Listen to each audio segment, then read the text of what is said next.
Dans cette revue de presse dédiée au récit, nous allons nous intéresser aux récentes fables d'Eugène de Rastignac. Aux récentes allocutions d'Emmanuel Macron. Commençons donc avec le dernier événement qui a fait vibrer la Startup Nation, le sommet de l'évasion fiscale. Bon, passe le micro.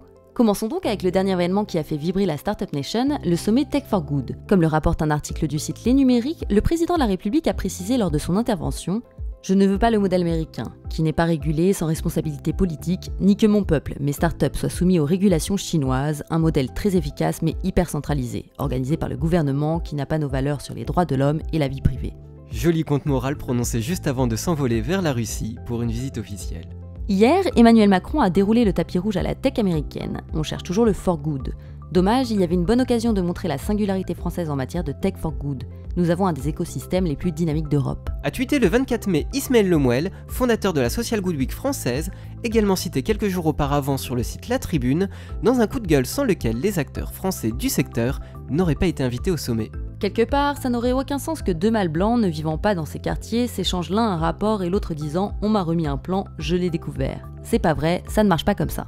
C'est avec ces mots que le président a mis au placard le plan banlieue livré il y a quelques semaines par Jean-Louis Borloo. Et c'est l'expression deux mâles blancs que le sémioticien Denis Bertrand décortique dans une tribune publiée le 26 mai sur le site du Nouvel Obs. 4 analyses pour 4 récits. Effet de mode, acte de dérision, démagogie, ou récit de la condescendance ordinaire où les blancs des beaux quartiers sont opposés aux forcément non blancs des quartiers qui sont des jungles, comme l'invoque le champ lexical de l'animalité. Il y a des manifestations légitimes contre la réforme de la SNCF. Je dis aux syndicats qu'on est arrivé au bout du processus. Le texte va arriver au Sénat, le gouvernement fait ses dernières propositions aujourd'hui, prend sa responsabilité sur la dette. Nous devons aller au bout de cette réforme. Nous irons au bout.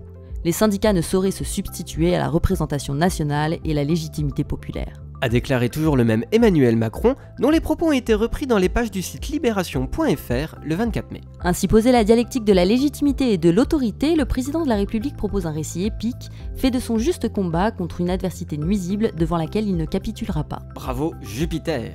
Mais tout de même, l'article interroge. Est-il, lui, légitime à définir si une manifestation appelée par une soixantaine de syndicats est légitime ou non ? Est-ce que le récit ne serait pas plutôt celui d'un gouvernement qui refuse le dialogue et instrumentalise l'irritation publique pour se légitimer et faire plier ses détracteurs ?